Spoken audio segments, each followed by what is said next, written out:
jim turish ham katta narsa, gapira olish ham katta narsa. Lekin bular siz buni sun'iy qila olmaysiz. Masalan siz men jim o'tirayin, qani 5 soat o'tirayinchi hikmatli qo'llamanmikin desiz bo'lmaysiz. U hikmat sizni jim qilish kerak. Hikmat o'zi hosil bo'lish kerak uning uchun. Bular alomatlar xolos. Bular ya'ni ayni sifatni o'zi emas, sifatdan hosil bo'lgan alomatlar. Hikmat sifatidan hosil bo'lgan alomat keraksiz paytda jim turish. Shuning uchun Shayx Sa'diy aytganlar, gapirish o'rnida jim turish, tek turish kerak bo'lgan paytda gapirish kabi aqli noqislikdan yurdi. Aqli noqis odam qayda gapirib, qayda jim turishni bilmaydi.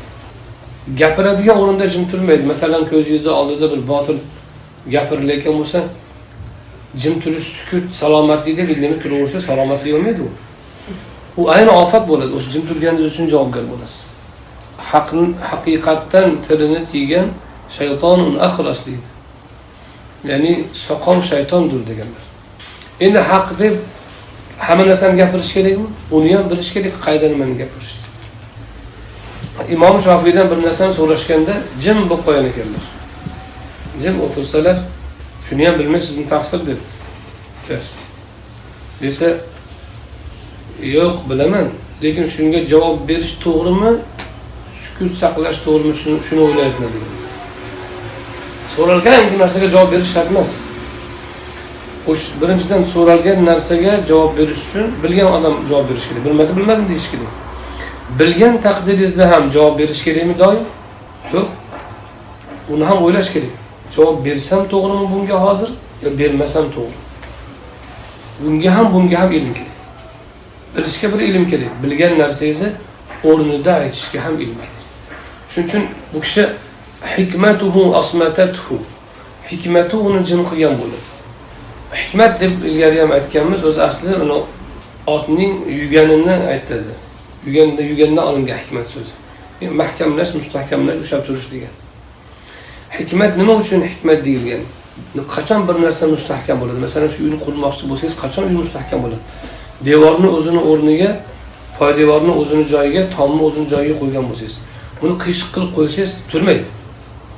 Hammasini o'lchamini o'ta bir-biriga muvofiq qilib o'z o'rniga qo'ysangiz, devorning qalinligi qancha bo'ladi?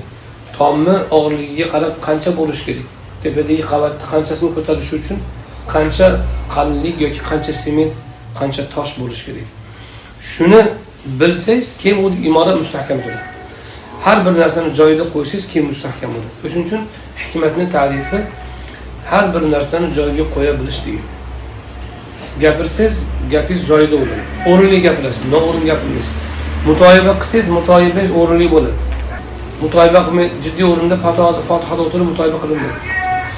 Yoki to'yda o'tirib azar aytilmaydi. Hikmatdan bo'ladi. Masalan, sizlar ahli ilm bo'lib tilovat qilsanglar, tilovatni o'tirgan majlisga mos qilishlik. To'yda o'tirib olib, ista'inu bis-sabr was-salomni o'qimaslik kerak. O'limda o'qiysiz uni misol uchun. Demak, og'zingizdan chiqayotgan oyat, qiladigan suhbatingiz, bu aytadigan gapingiz o'rnida bo'lsa, xuddi shuningdek jim turish ham o'rnida bo'lsa hikmat bo'ladi. Gapirish kerak bo'lgan paytda indamay qo'yaverdim desangiz hikmat bo'lmaydi. Gapirish o'rnida gapirish kerak, jim turish o'rnida. Bunga kishida ikkita narsa yetilishi kerak. Ilm va aql. U yetilmaguncha albatta inson to'g'ri qilyapti, xato qiladi.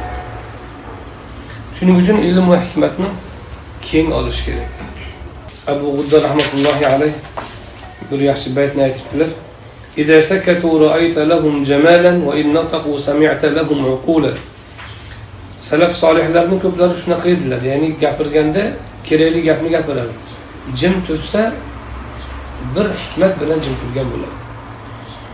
Ular haqida aytsang bo'ladi quyidagi baytniki, ular jim tursa ularda jamolni ko'rasan. Agar gapirsa ularda aqlni topasan.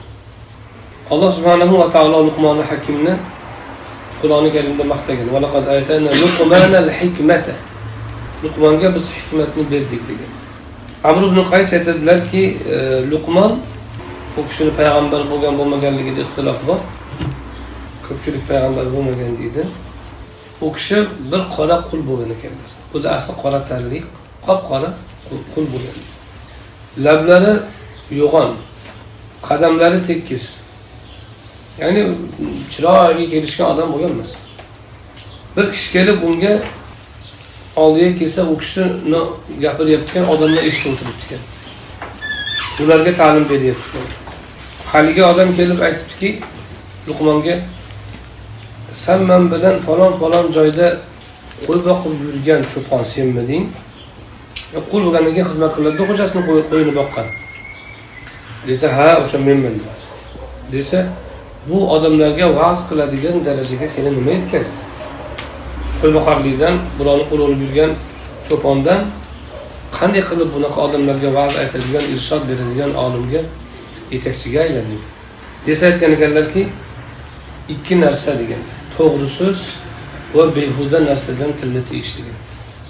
To'g'ri so'z va behuda men o'zim uchun ma'no kasb qilmaydigan so'zdan tilimni tiyish. Shu narsa bilan erishdim degan. Abu Dardo roziyallohu anhu u kishi Hakimul Umma deb nomlanganlar. Hikmatlari ko'p bo'lgan Abu Dardo roziyallohu anhu. Sahoba ikromlarda ham shu ba'zilarda boshqalaridan ko'ra ba'zi fazilatlar ortiq bo'lgan. Alloh taolo shunaqa xalq yaratadi-yu insonlar. Hazrati Xolid jangda pesh bo'lsalar, Ibn Mas'ud Qur'onda pesh bo'lsalar, Ubay ibn Ka'b Qur'onda muqaddam bo'lsalar, Hazrati Ali ijtihodda, Hazrati Umar fiqhda shunaqa bo'lganda, Abu Dardo roziyallohu anhu ham katta olim bo'lganlar. Hikmat bilan tanilganlar. So'zlari hikmatga boy bo'lgan. Hazrati Ali ham shuni qo'yganlar. Hakimul Umma deb nomlangan Abu Dardo roziyallohu anhu. U kishi aytgan ekanlarki, Luqmoni Hakimga berilgan narsa, Luqmoni Hakimga Alloh subhanahu va taolo bergan narsa bu ahli oiladan, mol va davlatdan emas, nasl nasabdan ham, boshqa xislatdan ham emas. Balki u ko'p jin turadigan, uzoq fikrlaydigan odam edi. Nazari, nigohi uzoqni, ko'zi uzoqni ko'radi. Bir narsani o'ylasa, tafakkur qilsa, chuqur tafakkur qiladi. Yuzaki emas. Kunduzi umuman uxlamasdi. Biror kishi uning burun tashlaganini ham, tupuk tashlaganini ham ko'rgan emas. Tupurganini ham birov ko'rgan emas, burun tashlaganini ham ko'rgan emas. Hojat chiqarganini ham, ya'ni chetda chiqaradi. Yuvinganini ham ko'rgan emas. Behuda harakat qilganini ham, abas deb bekordan u yoqni qashish, u yoqni harakat, qo'lini qimillatish, ko'zini qimillatish, qarash, qarashni aytadi. Abas. Ya'ni foydasiz, maqsadsiz harakatni abas deydi. Maqsadsiz harakat, tili ham, ko'zi ham, qo'li ham, oyog'i ham maqsadsiz harakatlanmagan. Va la yadhak, kulmasdi ham. Ya'ni kulib bu yerda tabassum emas. Ya'ni ali qahqaha otib kulishni aytadi. Shuning uchun unga berilgan narsa berildi. Unga berilgan hikmat mana shu sifatlari bilan berilgan deydilar. Hasan al-Basri aytgan ekanlarki, shunday bir kishilarni ko'rganman. Ulardan biri odamlar bilan o'tirardi. Sen uni shunaqa gapira olmaydigan odam, hech narsani bilmaydigan odam deb o'ylarding, holbuki unda umardi, o'zi faqih bo'lardi. Ammo jim o'tirganidan odamlar uni bilmas deb o'ylardi. Endi aytiblarki, ahmoq uni sergap deb o'ylaydi. Ya'ni gapirgan paytda kerakli gapni gapiradi. U bir narsani gapirmoqchi bo'lsa, o'zini nafsidan nimadir hojatini chiqarish uchun emas, balki kishilarning manfaati uchun gapiradi.